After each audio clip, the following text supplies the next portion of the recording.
La désinformation occupe de plus en plus de place dans les conflits au Sahel. Elle est même devenue une arme aussi redoutable qu'une Kalachnikov. Une réalité perceptible dans les discours, mais également les attitudes d'un public facilement manipulable.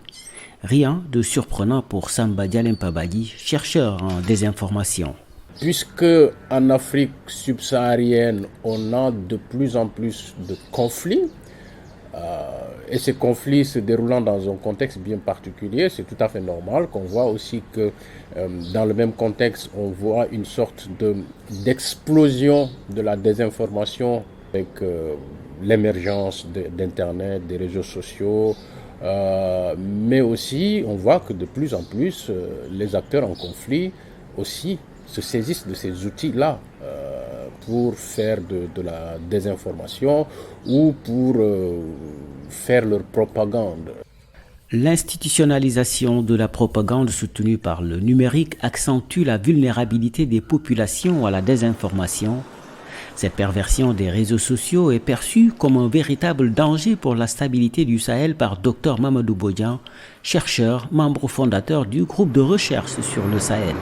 L'utilisation des médias sociaux, mais surtout d'autres plateformes en ligne, a un effet déstabilisateur.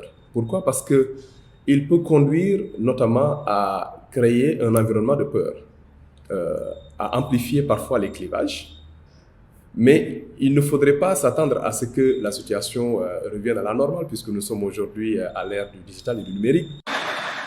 L'évolution rapide du paysage de l'information avec le numérique appelle à plus de vigilance pour ne pas céder au diktat de la désinformation. Pour faire face, la sensibilisation des populations est plus que nécessaire, estime Samba Dialem-Pabadi. Si les gens sont bien informés des dangers, sont outillés pour procéder à des vérifications simples sans être obligés d'être fact-checker, mais vraiment des vérifications basiques, pour savoir est-ce que cette information est authentique ou pas avant de partager, je pense que ça peut aider à atténuer les choses.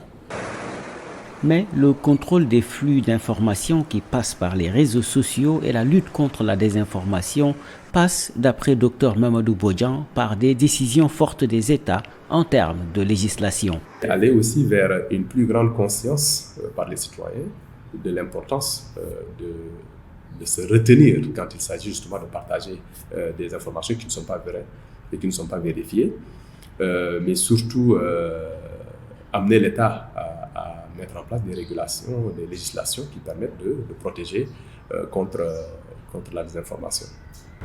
Mais en attendant des mesures dissuasives des dirigeants, la désinformation continue de prendre en otage une bonne partie de l'opinion dans la région du Sahel. Wahani Johnson Sambou pour VOA Afrique, Dakar.